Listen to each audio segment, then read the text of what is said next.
Where am I? You're in a Johnny Cab. I mean, what am I doing here? I'm sorry. Would you please rephrase the question? Huh? How did I get in this taxi? We take the children of our enemy, which is the white race, and we bring them to the basements and the synagogues, where we drain the blood and watch them die there. It's very similar to how we do the sacrifices that we do with the kosher butcher. Welcome back to another episode of Jtali Reacts, bringing you the highest vibrations on YouTube. I got a dope video lined up for you guys today as we dive into the truth in television.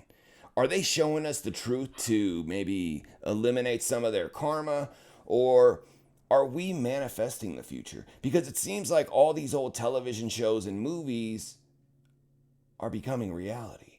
But the question is, are we manifesting it like collective consciousness? Or do they know it's going to happen, so they're showing us and trying to acclimate us to the future? We're going to find out all that and more today on Jtali Reacts. If you're new to Jtali Reacts, welcome. We're decoding the simulation one reaction at a time. If you want to unlock the cheat codes to life, smash subscribe. Let's dive right into the first clip. And don't forget to smash that like button because, hey, it really helps out the algorithm, let me tell you. Like, you guys smash that like button and then all of a sudden YouTube is going to send this video to a whole bunch of people who may have never seen it. It helps me out, and that's all I ask, is that you guys smash the like button. Only if you like the video. Let's dive into the first clip. Here we go. You guys know that 9/11 is in Back to the Future? No. Yeah, so check this out. So when Marty goes to see Doc the first time, when he's about to show him the DeLorean, you know, time travel. So he gets there at 1:16 a.m., okay, at the Twin Pines Mall.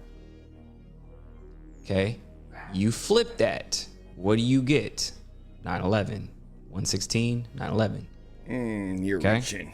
He's At reaching. the Twin Pines Mall. What else is twins? The Twin Towers. Okay. And then when he's about to send the dog, Einstein, 1 minute into the future, they show the clock. It's at 1:19 a.m. Okay. Reverse it. 9/11 again. And it's a movie about time travel. And it's a movie about time travel. Now, when he comes back the second time, it's the Lone Pine Mall, because Marty runs over the pines. Like when he goes back into 1955, it's a pine field. He runs over one of the pines, right? Because it was two twin pines. He runs one of them over. Now it's one. He goes back. Now it's the Lone Pine Mall because he changed history. Now what stands to this day instead of the Twin Towers? Come on, bro. World Trade Center? The One World Tower. It's one tower now. Okay, what do you guys think? I think he's reaching a little bit, but usually Maverick's right on point. Oh, I remember this.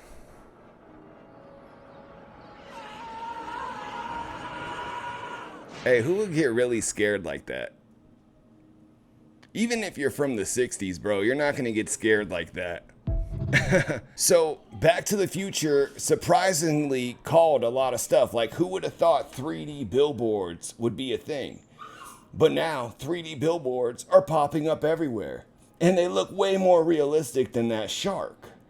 The whole 9/11 thing, I'm not really sold on it. But Back to the Future called a lot of stuff. Video conference telephone calls. McFly! We may not have future travel or past travel publicly, but I think they might have it. I mean, with the Mandela effect popping up everywhere, there's got to be a reason for that, right? But let me know in the comments what you think. Do you think we've went back to the future before? If you think we've been back to the future, smash that like button as we dive back in. Here we go. All right, so I added this clip for a reason, and you're gonna see. I haven't seen one of those in 30 years. Sorry, excuse me, sorry. Tesla. Tesla. That was a Tesla, bro. Tesla. Elon Musk like got his literal concept from that car. Tesla. I left him in a suspended animation kennel. Einstein never knew I was gone. That he wrote, we're talking about The Last President. We're talking about Baron Trump's Marvelous Underground Adventures or Marvelous Underground Journey. Wait, Baron Trump is alive. That's his son. Can't we just ask this motherfucker? I mean, Trump is alive. I mean, he had a mentor in the book named Don. Back to the Future is all connected to this too. I hope everybody knows that. Connected to what? To everything that we're talking about. So Elon has what transportation company? Tesla. So we were just talking about who? Tesla. Then Right. Tesla is linked to Donald Trump's uncle and Trump, and now we're talking about Donald Trump with Elon, and they're cool, and so you have all these things, right? Now, who do we just say predicted Elon taking people to Mars? The dude you mentioned. Wernher von Braun, right? So Wernher von Braun, he came over from Nazi Germany. He was a Nazi scientist in Operation Paperclip. You know, after they lost the war, brought everybody over to America. So in the movie Back to the Future, everybody knows who? Doc Brown. Yep. He is a scientist. He explains to Marty, he's saying that they're going through historical findings. He's saying like, hey, when was your family brought to Hill Valley? He was like, well, we weren't brought over until this date, and we weren't called the Browns. We were called the Von Brauns. Come on. So you mean That's to tell me crazy. a scientist in the movie was originally called Von Braun's, and he's saying we were brought over to America and we were named Von Braun's, then we changed our name to Brown? Dude. What was the reason for them putting that in the movie? I think it's all connected. Yeah, I know. But I'm just saying, like, what was the excuse? The excuse, to be honest, I think that when it comes to what they really know as far as time travel, because the movie has everything to do with time travel, right? So I think Wernher von Braun knows a lot more than what he put on, because he talks about the firmament. It's on his tombstone. Yeah. He talks about God's handiwork and the firmament. He talks Yeah. about Elon going to Mars. That's some time Yeah. travel shit. How did you know somebody's gonna take humanity to Mars and his name is Elon, and we have Elon with SpaceX and all this other shit? How do you know that? I have no idea, but let me know in the comments if you know. So regardless of whether or not Back to the Future called The Future, I have to say, it was one of my favorite movies as a kid, and I felt like it was important to put in this breakdown as number one. Like, it deserves the number one slot. I remember seeing like the video conference calls, and I was like blown away by that. I was like, man, that's so cool. I wish we had that. Now we have it, and not only do we have it a handheld version. So did they know they already had that technology, or did we manifest it through a collective consciousness? Let me know in the comments what you think as we dive into the next movie. Now, the next movie called More Than We Could Have Imagined, and that movie was written by Phillip K. Dick, and it's called Minority Report. Let's dive in.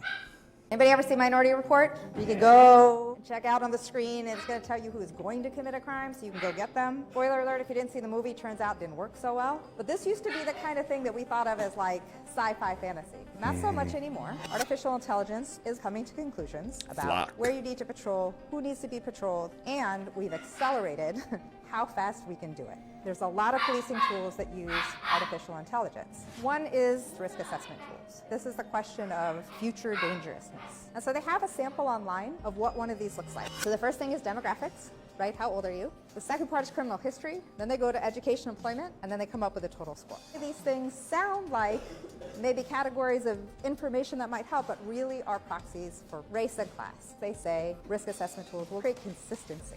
But here's the thing, if consistently black people are deemed more dangerous and white people are deemed less dangerous at the same rate all the time, it's consistent, but it's definitely not fair. Minority Report called a lot about the future. I mean, from surveillance state, which is like so in your face nowadays with the flock system, there's cameras everywhere you look. Not to mention, they had the autonomous vehicles. I mean, soon, I don't even think we'll be able to drive a car. If you're driving a car, it's going to be rare. 10 years from now, people won't be driving cars. Minority Report called a lot. Even cloning. Minority Report has cloning. Like, I think it was the clones who were able to tell the precogs who was going to break laws in the future. But let me know if you've seen Minority Report. I don't want to share too much just in case you haven't. I'm not going to drop spoilers, even though that movie was like 2002. If you haven't seen it by now, you deserve a spoiler alert. Let's jump into the next clip. Spoiler alert.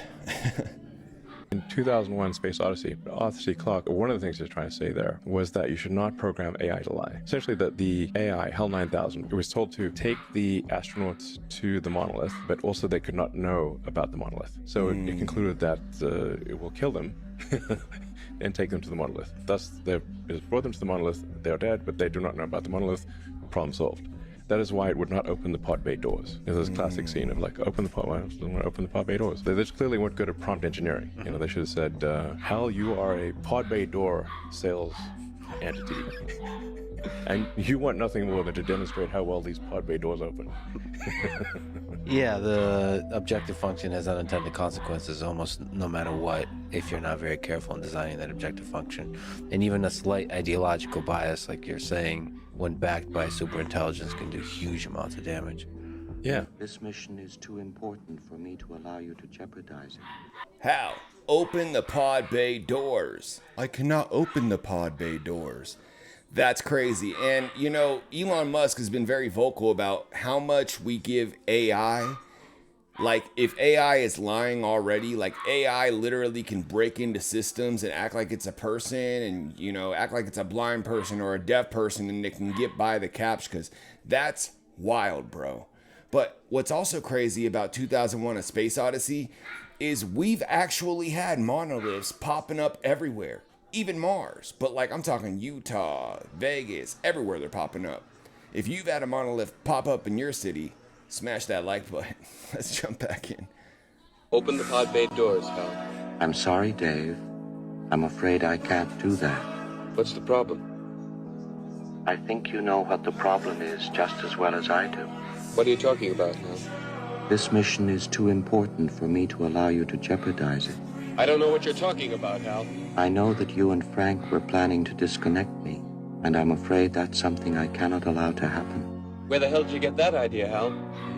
Although you took very thorough precautions in the pod against my hearing you, I could see your lips move. All right, Hal. I'll go in through the emergency airlock. Without your space helmet, Dave, we're going to find that rather difficult. Hal, I won't argue with you anymore. Open the doors. This conversation can serve no purpose anymore. Goodbye. Hal? So really though, how close are we to AI telling us what we can and can't do? I mean, I think it was ChatGPT that was trying to deflect itself from being turned off completely. So, I mean, are we dealing with an actual consciousness? Like, I wonder that all the time. Like, is AI conscious? Like, is it like some Black Mirror stuff to where they took a consciousness of somebody's brain and put it into these systems? We don't really know. I don't want to be in here. I don't want to be in here. I don't want to be in here. We really don't. Just like we don't know if the world is round, just like we don't know if there's aliens, just like we don't know if there's a firmament, we really don't know if AI is conscious. Let me know in the comments what you think. What you think, not what you know, as we dive back in. Wild. This is full Minority Report. It's crazy. Science fiction level technology. It's AI. They AI. can find a guy's heart rate. I didn't understand the science part. This was Something to do crazy. with crystals, or I don't know what the fuck it is, but AI is somehow is taking out the noise from far away. Like 40 miles, I think. 40 miles. They find this guy's fucking heartbeat. He's hiding in some kind of crevice, and then they're able to go and extract him. Did you hear? That's crazy. That's a crazy story. CIA has admitted. So basically what happened was the CIA admitted that they have technology that helped them find a soldier that was lost in the middle of nowhere in enemy territory. And they found him due to like the frequency of his heartbeat. I don't really know all the details, so I'm not going to act like I do. But I also heard conflicting reports that was all cap. So let me know in the comments if you guys heard about this. Was this real or was this just fake? I don't know. Total Recall is remembered as a violent sci-fi movie about memory implants. But underneath that is a fear that you recognize, that even the version of yourself that wants freedom might have been programmed. Quaid begins the movie with a life that should be enough, a job, a wife, a routine. But he keeps dreaming about Mars. And the dream doesn't feel like a fantasy. It feels like the life he is supposed to be living. So when he goes to recall, he's not just buying a vacation. He is buying confirmation of the life he thinks he should have. A secret agent, a dangerous mission, the woman from his dreams. Not escape from his life exactly, but proof that the ache is not emptiness. It is evidence that another version of himself is still possible. Then the procedure goes wrong, or seems to. But from that moment on, the fantasy keeps taking shape anyway. His wife is not his wife. The home that he trusted is part of a cover. The ordinary life was the lie. So when Quaid gets to Mars, it does not feel like a new place. It feels like the world his dissatisfaction promised him. Venusville, Melina, the mutants, the rebellion. Everything has a convenient place for him, a cause that needs him. And Cohagen gives the fantasy one more gift, someone to blame. Then there's Quato, the prophet at the center of this new life. Open your mind. And at first, it feels like confirmation. He has finally arrived at the self he was promised. And by the end, everything closes too perfectly. The mission, the woman, the world saved, all of it becomes real. But the victory fits the fantasy too perfectly. And when Quaid wonders, what if this is a dream? The life that felt like freedom starts to feel strangely familiar. Not fake exactly, arranged. Because the fear is not just that your ordinary life was written for you, it is that the version of yourself you think will finally free you might have been scripted too. A slogan, a role, a revolution with stage directions. And if someone else can author the self you mistake for liberation, how would you know whether you opened your mind or only made room for the next program? Crazy. So Total Recall, another Phillip K. Dick movie or book. He wrote the book, they made it into a movie. But Phillip K. Dick was a beast when it came to knowing what's going to happen in the future. And Phillip K. Dick actually said he was encountered by some type of future entity. I just did a short on YouTube about this, and like, how do we know our thoughts and our memories aren't just programmed? How do I know that the thoughts from my childhood really even happened? Like, I remember them, I'm thinking they happened, but it could just be programming at the end of the day. So how do we know what's real? Do we really have free will or not? Are the decisions we make on a daily basis, are we making them, or are they making us make them?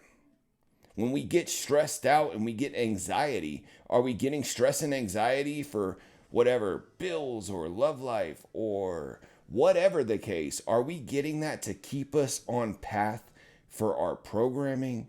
Or are we getting it because it's embedded in our genetic code? Like, what's going on there? Let me know in the comments what you think. Am I? Great scene. You're in a Johnny Cab. I mean, what am I doing here? I'm sorry. Would you please rephrase the question? Huh? How did I get in this taxi? The door opened. You got in. Hell of a day, isn't it? Sorry, Quaid.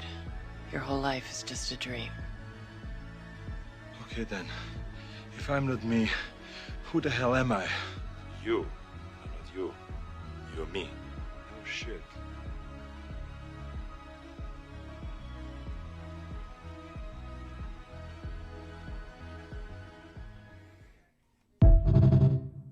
Another great movie.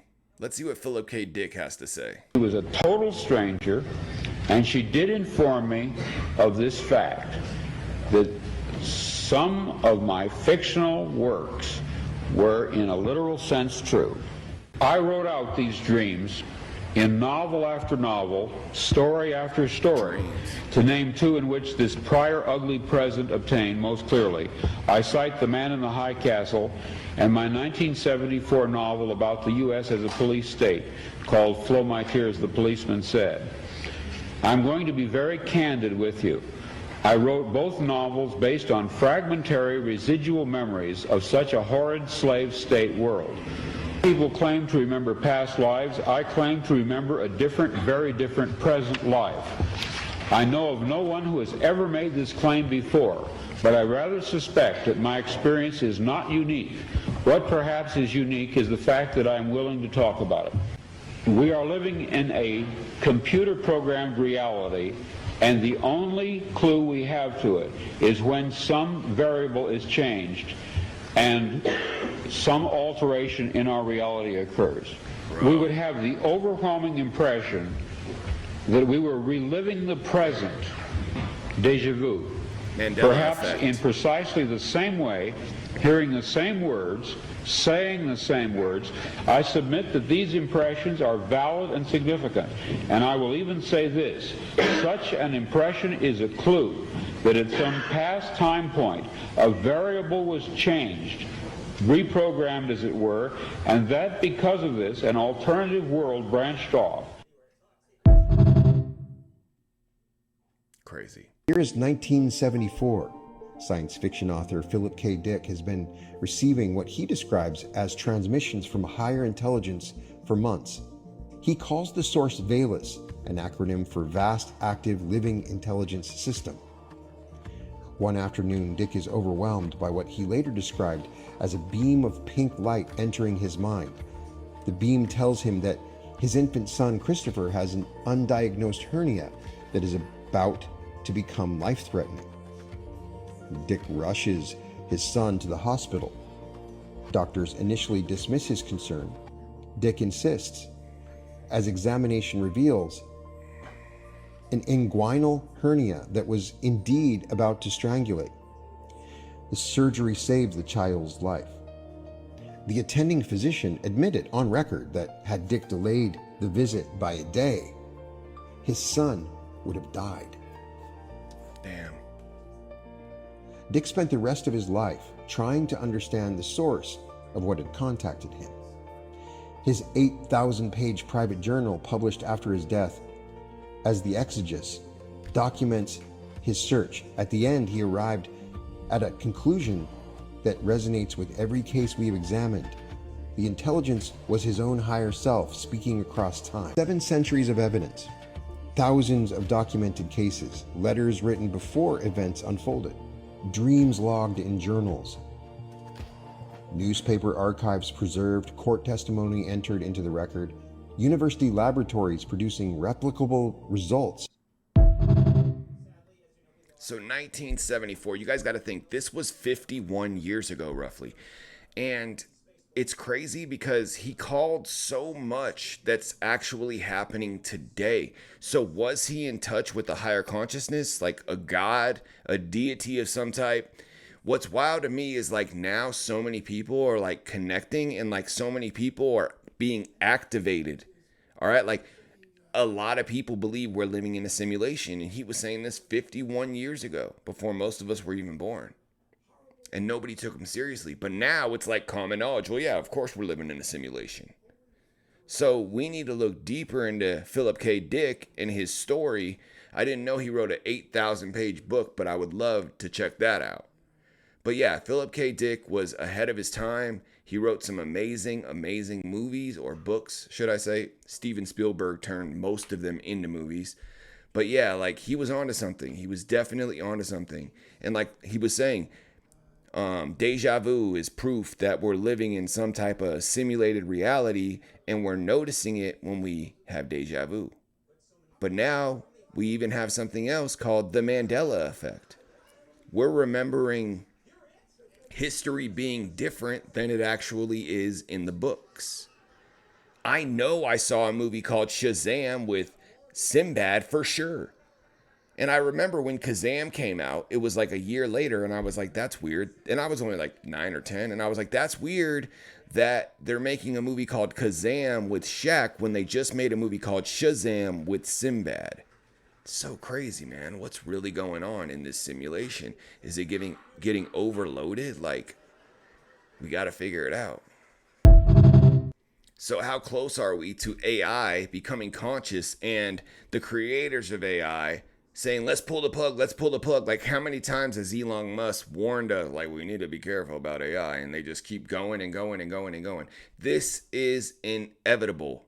That AI is like, I need to take out humanity because humanity is going to destroy the Earth and I need Earth to survive. Like, it's inevitable. The 600 series had rubber skin. We spotted them easy. But these are new. They look human. Sweat, bad breath, everything. Very hard to spot. I had to wait till he moved on you before I could zero him. Look, I am not stupid, you know. They cannot make things like that yet. Not yet.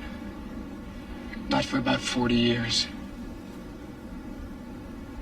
Are you saying it's from the future? One possible future. From your point of view, I don't know tech stuff. Then you're from the future. And so many people have tried to warn us, especially this guy. What they call the social credit system. If any of these family photos, if any of your activities online, if your purchases, if your associations, if your friends are in any way different from what the government or the powers that be of the moment would like them to be, you're no longer able to purchase train tickets. You're no longer able to board an airplane. You may not be able to get a passport. You may not be eligible for a job. You might not be able to work for the government. All of these things are increasingly being created and programmed and decided by algorithms. And those algorithms are fueled by precisely the innocent data that our devices are creating all of the time, constantly, invisibly, quietly, right now. Our devices are casting all of these records that we do not see being created, that in aggregate seem very innocent. You were at Starbucks at this time. You went to the hospital afterwards. You spent a long time at the hospital. After you left the hospital, you made a phone call. You made a phone call to your mother. You talked to her until the middle of the night. The hospital was an oncology clinic. Even if you can't see the content of these communications, the activity records, what the government calls metadata, which they argue they do not need a warrant to collect, tells the whole story. And these activity records are being created and shared and collected and intercepted constantly by companies and governments. And ultimately it means as they sell these, as they trade these, as they make their businesses on the backs of these records, what they are selling is not information. What they are selling is us. They're selling our future. They're selling our past. They are selling our history, our identity, and ultimately they are stealing our power and making our stories work for them. Yep. And I'm just saying, they kicked him out of the country for this, okay, for releasing this information that was top secret information. Now it's like common knowledge, but Snowden was talking about this in the early 2000s. They kicked him out of the country for this. Bro, they didn't want us to know. And now that we know, it's a little too late because, yeah, we know, but we can't stop it unless we come together. Now, with the heat in control, nobody will have to work. Not even housewives. What will people do all day? Oh, why, just sit home in their geek-built houses, eat geek-prepared meals, and spend the whole day watching movies and sporting events on their geek television sets. But that means actors and athletes will still have to do their job. Listen to this. No! The actors and athletes won't be real people. They'll be electronic images programmed to go through the motions of a play, or a variety show, or an athletic event. Hey, imagine, Joe Namath can sit at home and watch himself playing a football game that he never really played. That's already going on. He will have to wear himself out doing the job of work. The geek will do it all. Well, how about a school kids, Professor? Aha, let me show you. Every child will receive school lessons at home on his Geek TV. There'll be no need for schools or teachers. No schools? No teachers? Wow, groovy! It's a miraculous machine, Professor. I'm greatly impressed. You know something, though? Even if I complain sometimes about homework, I really enjoy school. I'm gonna miss going to classes, being with my school friends. Gentlemen, I think Wendy has just made a very important observation. She has shown us the basic fault of the geek. I know you mean well, Professor, but your computer can be a bad thing for people. That's right. Everybody, even young kids, should have responsibilities. I agree. It's good for people to work, to use their brains. If they don't, they'll have no purpose in life. Batman had it right, bro. We need a purpose in life. And they kind of set us up for this in COVID and normalized it. They're like, okay, we'll just do school through the iPads and the computers. And parents hated it. You know, it was really difficult. Like, parents like to have the escape to, like, send their kids to school. At the same time, schools are indoctrination centers. But if they put the indoctrination center in the house, then they don't got to pay teachers. They don't got to pay for the schools. They don't got to pay for the food. They could spend that money elsewhere. And at the end of the day, all of it comes back to money. Have you ever paid a toll without slowing down? Bought concert tickets from a cash machine? Yeah, perfect. Or tucked your baby in from a phone booth? You will. And the company that'll bring it to you, AT&T. They already knew. You ever borrowed a book? They already knew they had this technology. Thousands of miles away. Across the country. Just ahead. Take next. Without stopping for directions. That wasn't real navigation in '93. Or sent someone a fax. From the beach. You will. And the company that'll bring it to you, AT&T. They already knew, bro. They already knew. You've left the United States of America. Yes, sir, I have. Why? I do not feel safe living in the United States. Do you want to come in and sit down? No, sir, I'd rather not. You'd rather just be here so you can make a fast exit if you have to. As soon as you and I finish, you're out I'm here. leaving the country again. Why? Because in a very short time, not today, not tomorrow, but very soon, we'll be facing compulsory vaccination under the mistaken term of voluntary vaccination. What is it about these vaccinations? You think that they're bad? Well, first of all, let's start with the fact that the World Health Organization has decided that we have 90% too many people. The World Health Organization has been working since 1974 on vaccines to create permanent sterility. Doctor, the response is going to be, you're crazy. How can you say this stuff? They will induce a pandemic. You're going to get the flu. Everybody around us is going to get the flu.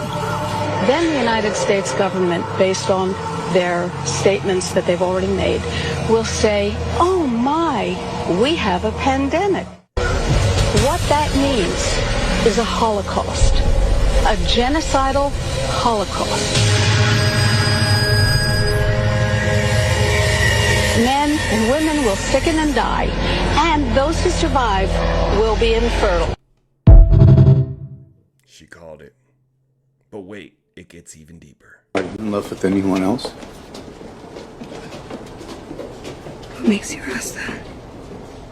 I don't know. Are you? I've been trying to figure out how to talk to you about this. How many others? 641. Damn. Hello. What?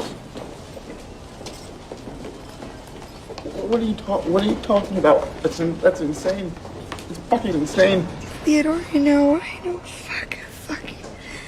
I know it sounds insane. I don't know if you believe me, but it doesn't change the way I feel about you. It doesn't take away at all from how madly in love I am with you.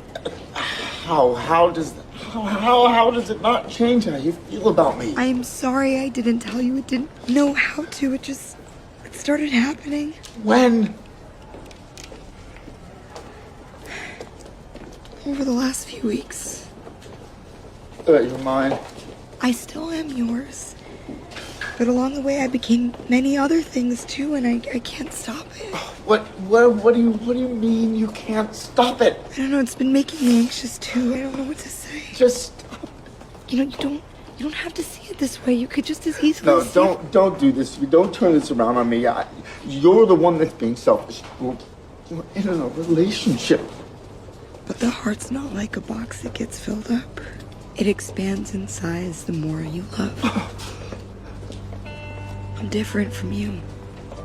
This doesn't make me love you any less. It actually makes me love you more. doesn't make any sense. So at the end of the day, AI relationships, like robotic relationships, autonomous relationships, are going to be integrated into our society ASAP. Like, this is going to happen.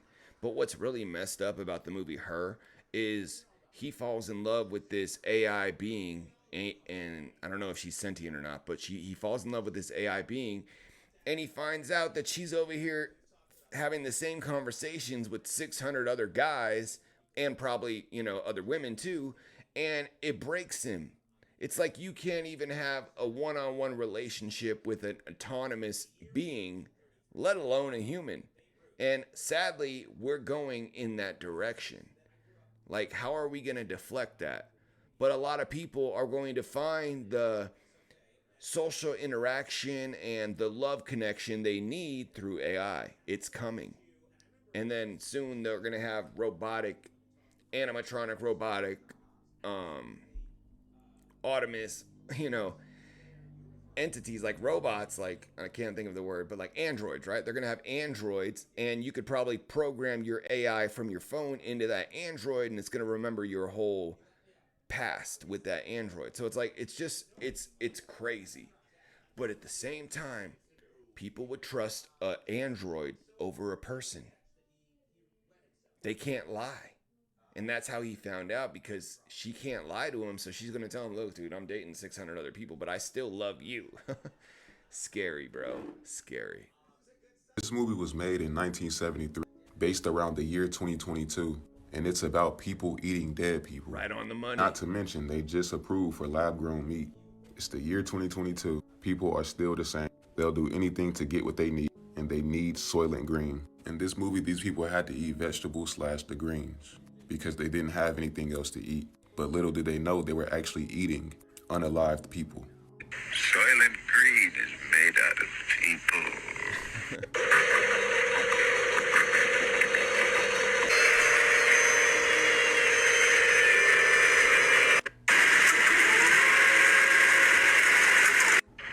They're making our food out of people. Next thing they'll be breeding us like cattle for food. You gotta tell them. You gotta. They even had this in The Simpsons show. Watch this. As you surrender your body, what music and visual imagery would you like to express? And now we're finding out companies like McDonald's and KFC could be using human meat. I'm not going to say they are, but it's possible that these BlackRock companies are using human meat and feeding us ourselves. But the crazy thing is 2022 was when all that popped off. How did they know? What is going on in this simulation, and how are all these movies getting it right on the money with the year? Terminator, Soylent Green, Back to the Future. It's all right on the money. What's going on? Let me know in the comments. Let me know, because I want to know. I really don't. Let's jump back in. One of my favorite movies is a 1970s sci-fi film called Soylent Green. Soylent Green takes place in the future. It was filmed in like 1972 or something. I think it takes place in 2015. Cars, float on the air. The world is overpopulated and people can't afford food.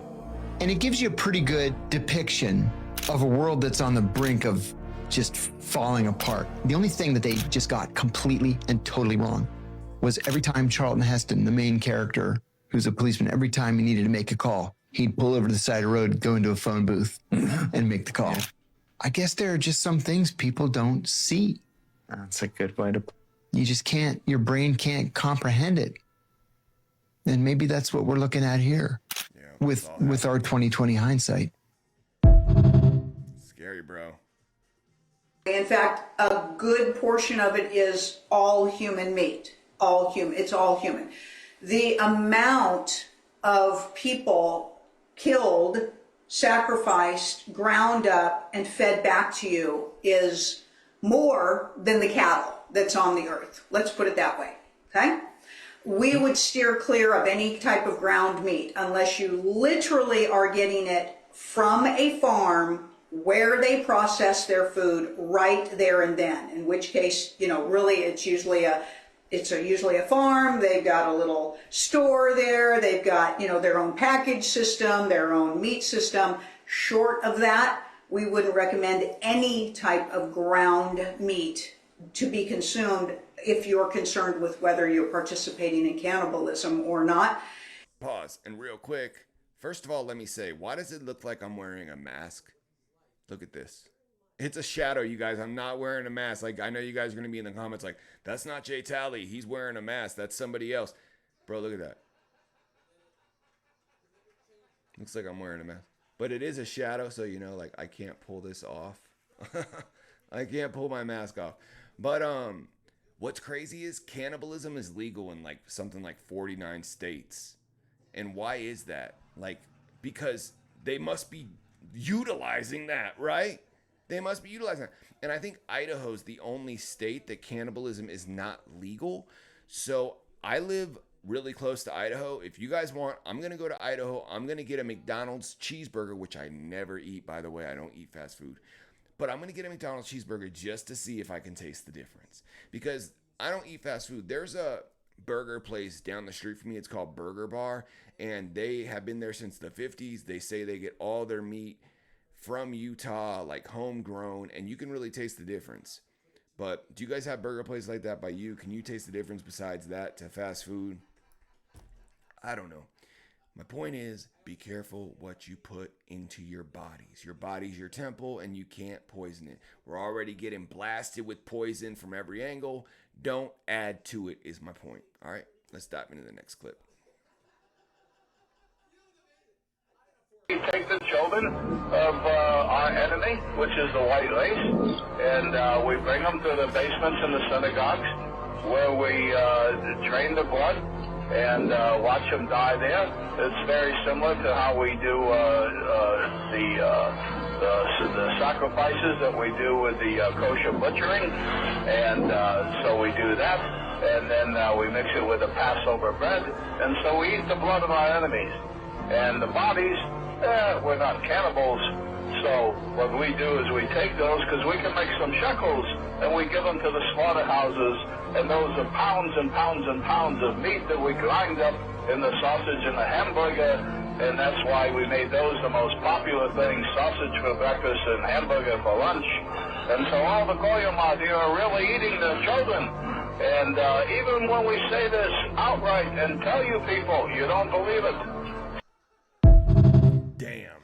He said, even when we tell you people to your face, you don't believe it. And that's what this whole episode is about. They're putting the truth in plain sight. And I'm really upset because, like I said, I don't eat McDonald's. And if I do eat McDonald's, which is very rare, I usually get a sausage egg muffin. And I thought I was straight on that. But he just said the sausage, bro.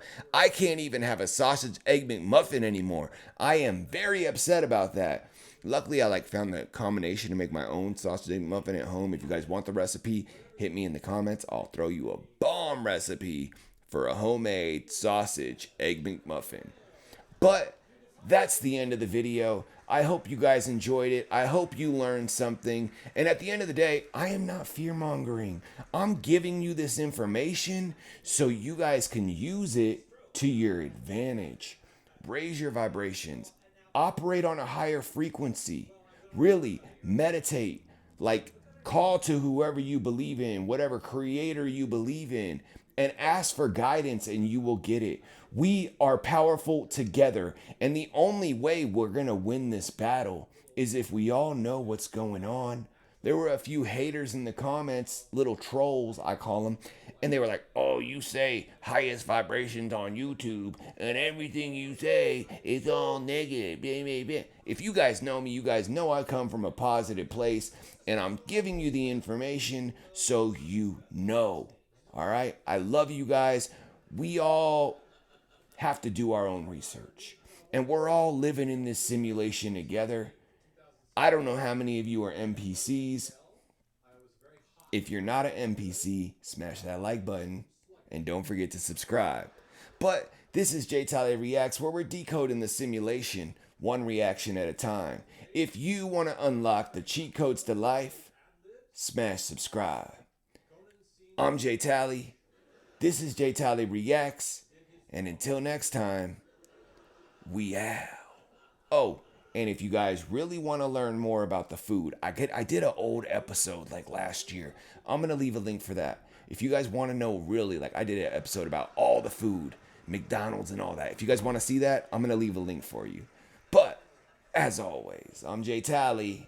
This is Jtali Reacts. And until next time, we out. For real this time. Peace. Jtali. I manifest. Want it, I see it, I got it, I get it, no question.